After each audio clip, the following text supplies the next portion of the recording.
لقد كان لكم في رسول الله أسوة حسنة لمن كان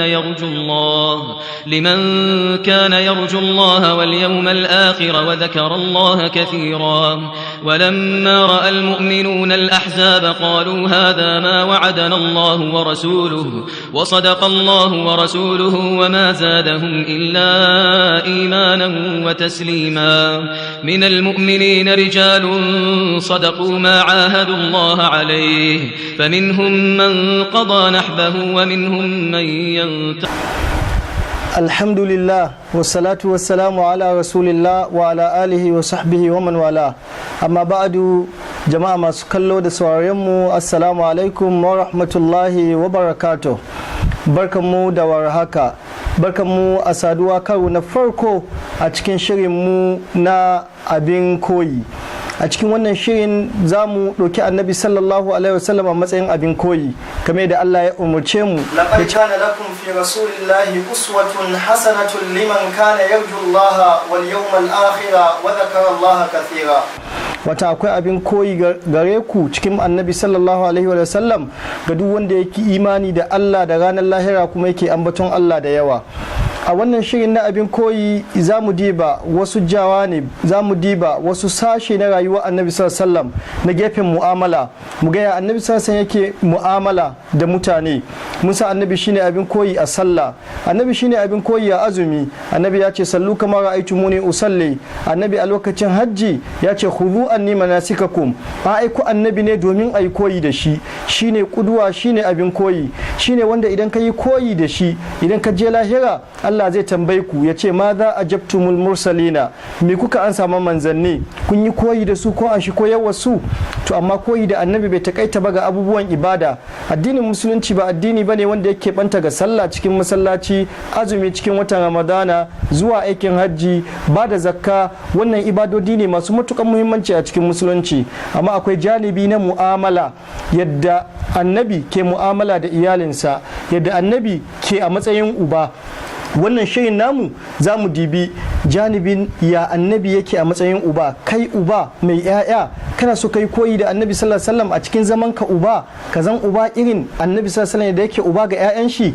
Kai mai kallon wannan shirin kana son ka zama miji irin annabi, yadda annabi sallallahu alaihi wasallam ke mu'amala da matan shi. Kai mai wannan shirin, mai kallon wannan shirin kana so ka yi koyi da annabi sallallahu alaihi wasallam a zaman shi makwabci, irin yadda ya mu'amala da makwabtan shi. Za mu diba ya annabi ya yi mu'amala da abokan adawan shi ma. Idan kana da mutanen da kuke adawa da su, annabi ya yi zama da mutane har ya kuna, ya koka sun auku tsakanin annabi da mutane, ya yake mu'amala da mutane. A cikin wannan shirin insha Allah za mu ɗauki wa'annan abubuwan ɗaya bayan ɗaya, mu dibi yadda annabi sallallahu alaihi wasallam ya yi mu'amala da mutane kuma mu ga abin koyi a ciki. Sunan wannan shirin shine abin koyi. A cikin wannan shirin na yau za mu dibi annabi sallallahu alaihi wasallam matsayin uba, yadda ya mu'amala da 'ya'yan shi da 'ya'yan riko da gidan shi, domin mu sami abin koyi mu ma idan za mu yi mu'amala da 'ya'yanmu da jikokinmu da 'ya'yan riko da gidanmu. Annabi sallallahu alaihi wasallam yana da 'ya'ya guda 7. Annabi sallallahu alaihi wasallam yana da 'ya'ya 3 maza 4 mata. Alƙasim wanda shine babba cikin maza kuma da shi ake wa annabi kunya, ana ce mai Abul Qasim, baban Qasim.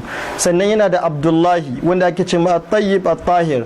Sannan yana da Ibrahim wanda yake shine karami cikin 'ya'ya ne gaba daya, an haife shekara ta 8 bayan hijira daga Almariya Al-Qibtiyya. Sannan annabi sallallahu alaihi wasallama yana da 'ya'ya mata guda 4, yana da Zainab, yana da Ummu Kulthum, yana da Ruqayya, yana da Fatima radiyallahu anhun. Wayannan 'ya'yan nashi guda 7 annabi ya yi mu'amala da su duka, kamar yadda za mu ji yadda ya mu'amalance su, duk da ba su taɓa haɗuwa su 7 a gidan annabi sallallahu alaihi wasallam ba. Alƙasim da Abdallah sun rasu tun ana Makka, shi kuma a Ibrahim ba a haifai ba sai shekara ta 8 bayan hijira, don haka ba a taɓa lokacin da suke gaba ɗaya ba. Amma annabi sallallahu alaihi wasallam yana da wasu yara guda 2 waɗanda ya ɗauka matsayin 'ya'yan shi, jikokin shi, 'ya'yan Fatima radiyallahu anha, Al-Hasan da Al-Husaini, wanda dukkanin suna tare da annabi sallallahu alaihi wasallam. haka akwai 'ya'yan riko kamar akwai Amr bin Salama wanda yake dan Abu Salama ne, Amr bin Abi Salama wanda yake dan Abu Salama ne, wanda yake Ummu Salma ta shigo da shi gidan Annabi sallallahu alaihi wasallam, wato agolan Annabi sallallahu alaihi wasallam. Hakanan akwai yaren riko kamar dan baffan shi Abdullah bin Abbas yakan zo gidan ya kwana gidan kuma ya zamna tare da Annabi sallallahu alaihi wasallam, kuma shi ma yaro ne karami. Sai mu ga ya Annabi sallallahu alaihi wasallam yayi mu'amala da waɗannan yaran a matsayin 'ya'yan shi, a matsayin waɗanda ke cikin gidan shi. Na farko Annabi ya yi mu'amala da su, mu'amala ta so da tausayi da ƙauna da wasa da dariya. Wannan hadisai sun inganta da yawa. Lokacin da an kahi Abdullahi bin Abi Talha dan Abu Talha kanin Anas bin Malik, da aka zo da shi inda Annabi sallallahu alaihi wasallam, sai Annabi ya ce a sa mai da bino cikin baki.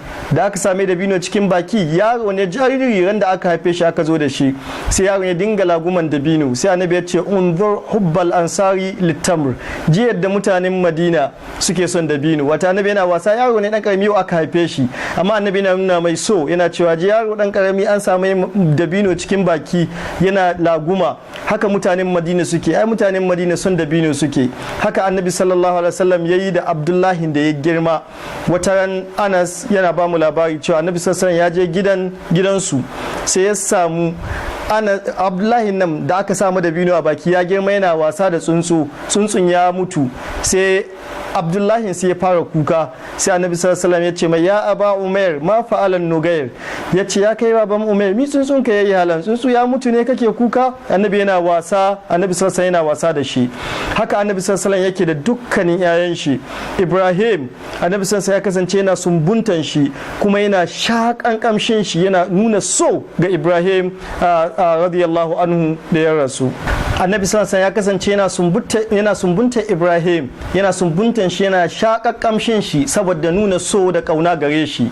Haka nan Hassan da Husaini Annabi sallallahu alaihi wasallam ya kasance yana sumbuntar su. Har wani mutum ya zo daga kauye ana ce mai Aqra bin Habis, sai ce ma Annabi sallallahu alaihi wasallam ku kuna sumbunta ƴaƴanku, ina da ƴaƴa 10 ban taba sumbunta ko ɗaya daga cikin su ba. Sai Annabi sallallahu alaihi wasallam ya ce man la yarham la yurham, duk wanda baya jin tausayi ba a jin tausayin shi. Watan baka jin tausayin yaranka baka sumbunta su, to kai ma Allah baya jin tausayin ka. Jiya da Annabi yake nuna so da kauna ga yara, jiya da Annabi sallallahu alaihi wasallam yake son jama'a su yi koyi da shi wajen sumbunta yaran su, wajen nuna so da kauna da yaran su. Annabi sallallahu alaihi wasallam yana wasa da yaran shi. Ya kasance wata ran yana sallah, sai Hassan ko Husaini ya zo bayan shi ya hau, bayan yayi sujuda sai ya hau, sai Annabi sallallahu alaihi wasallam ya tasowa daga sujuda, ya dade a sujuda har sahabbai suka yi tsammanin wani abu ya auku. Bayan ya gama sallah sai ya ce inna ibni hadha qad yartahalani, wannan dan nawa ya mai san abin hawa, ya mai san kamar wani abin hawa, ya azara kumi ne na duka ya zo ya haye, ni kuma sai ni yi kyamakintar da shi bai gama abin da yake ba sallallahu alaihi wasallam. Hatta cikin sallah Annabi sallallahu alaihi wasallam yana kula da yara, yana nuna musu so da kauna. Wasu malamai suka ce kamar da Sheikh Muhammad al-Mukhtar Shankete hafizahullahu yake cewa abinda yasa Hassan ya zo ya hau Annabi sallallahu alaihi yana sallah cikin masallaci cikin jama'a domin ya saba hawan bayan shi a gida, da yaro ya saba hawan baban shi a gida, da ya zo cikin jama'a bai gane cikin jama'a bane domin yaro ne dan karami, sai ya hau ban mahaifin sallallahu alaihi wa alihi wasallam wa radiyallahu anil Hassan.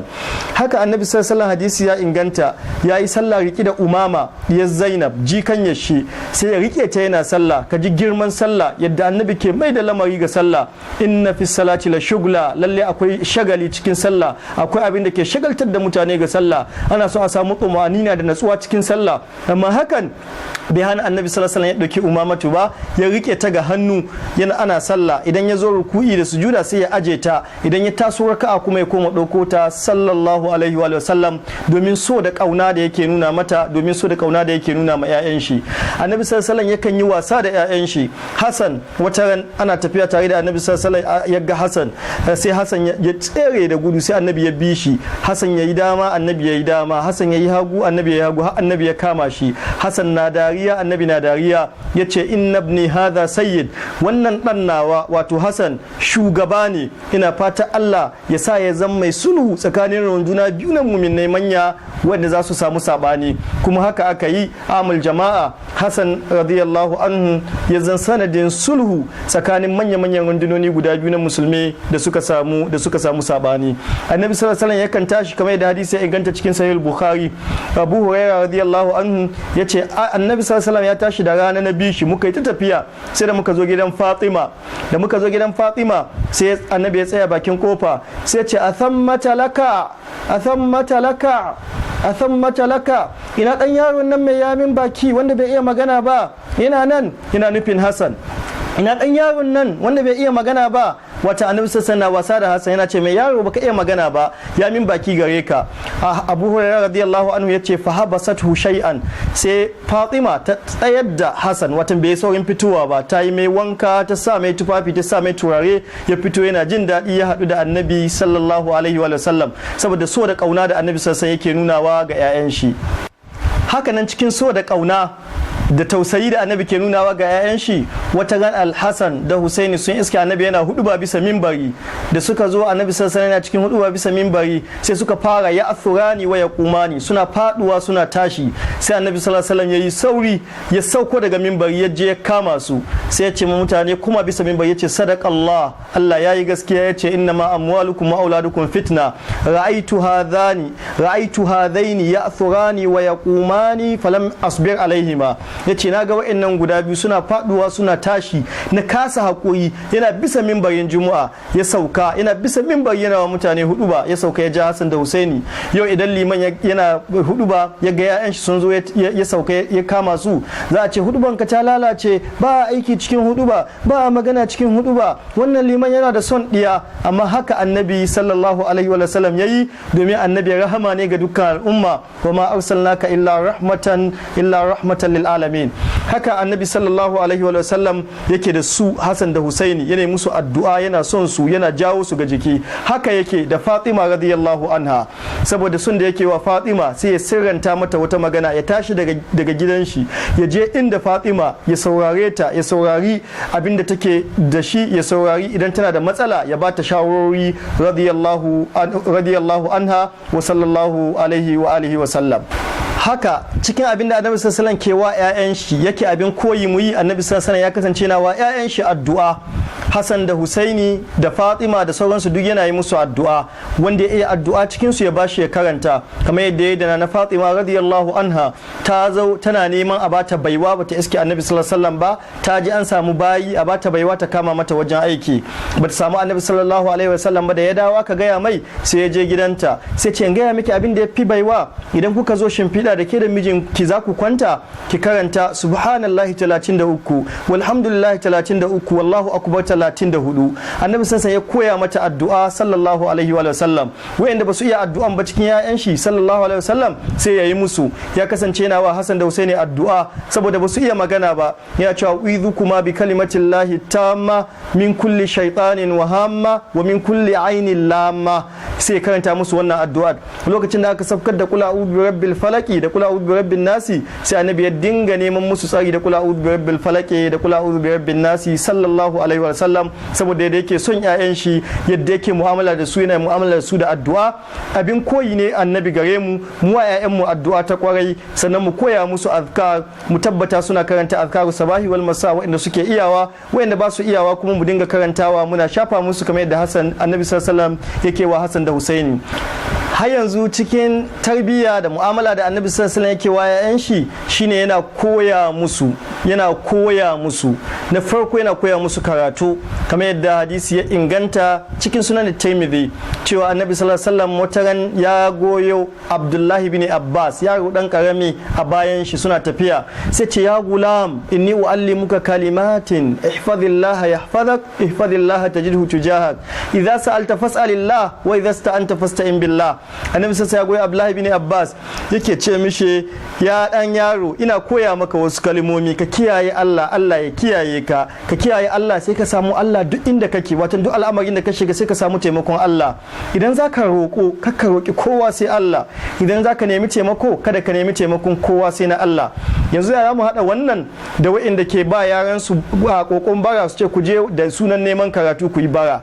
Annabi yana ce ma yaran shi Abdullahi bin Abbas wanda ya tashi kasan shi, Annabi yana ce ma ya kai dan yaro idza sa'alta fas'alillah, idan za ka roƙo ka roƙi Allah kadai.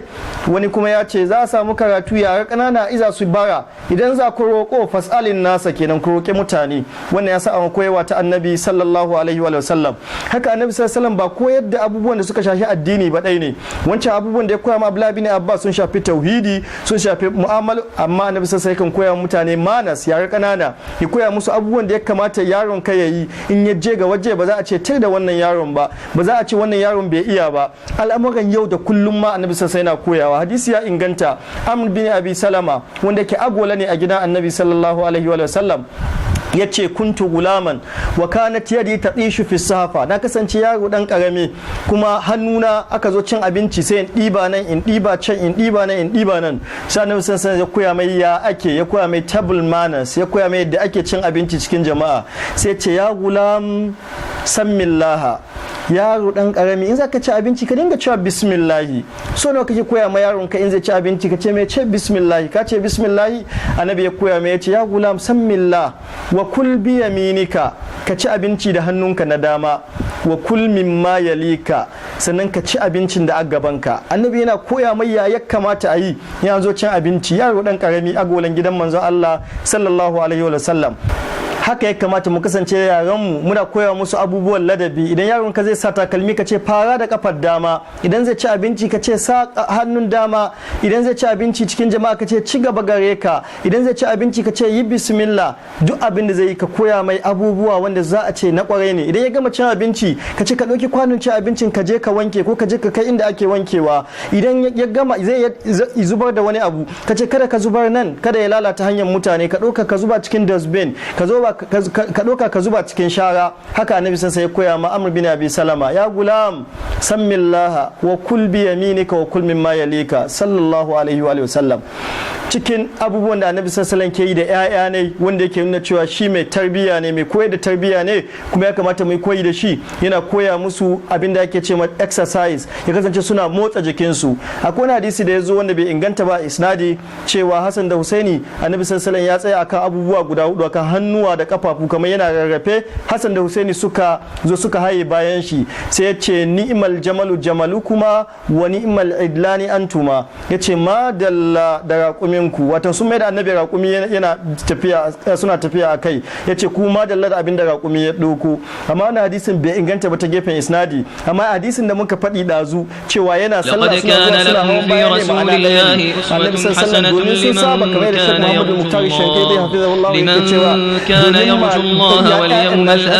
sun saba hawan bayan shi a gida, don shi suka zo masallaci kuma suka hau bayan shi sallallahu alaihi wa sallam. Haka malamai tarihi sun ambaci cewa wata ran ya tsaye da Abdullahi da Ubaidullah da kuma wani yaro ɗaya da ake ce muku Thair, dukkanin su ɗiyan Abbas baffan shi ne. Sai ce ku sheko da gudu, ku tsaya daga can, ku sheko da gudu ku gani wa zai rika taba ni. Sai su sheko da gudu, sai Annabi sallallahu alaihi wasallam ya rungume su saboda so da tausayi da yake nuna ma yara. Haka ya kamata mu nuna ma yaran mu, na farko mu ji tausayin su, mu nuna so da kauna. Na biyu mu koya musu ilimi, mu koya musu ilimin duniya, ilimin lahira, ilimin zamantakewa, mu koya musu tauhidi, su san Allah, su sanya da suke bauta ma Allah. Haka kuma Annabi sallallahu alaihi yake kasancewa wajen dukkanin mu'amala ta da yaran shi, kuma haka ya kamata mu kasance. Laqad kana lakum fi rasulillahi uswatun hasana. Ku tuna idan muna son Allah, قل إن كنتم تحبون الله فاتبعوني يحببكم الله. idan muna son Allah sai mun bi annabi sallallahu alaihi wasallam sannan Allah zai so mu. Wannan ya nuna muna addinin mu addini ne na kwarai, addini ne na mu'amala da mutane. A shiri na gaba za mu je yadda annabi sallallahu alaihi wasallam yake mu'amala da matan shi. Ana za mu dakata. Ina muku fata kun sha ruwa lafiya. Allah karbi azumin mu. Wassalamu alaikum wa rahmatullahi wa barakatuh. لقد كان لكم في رسول الله أسوة حسنة لمن كان يرجو الله واليوم الآخر وذكر الله كثيرا. ولما رأى المؤمنون الأحزاب قالوا هذا ما وعدنا الله ورسوله.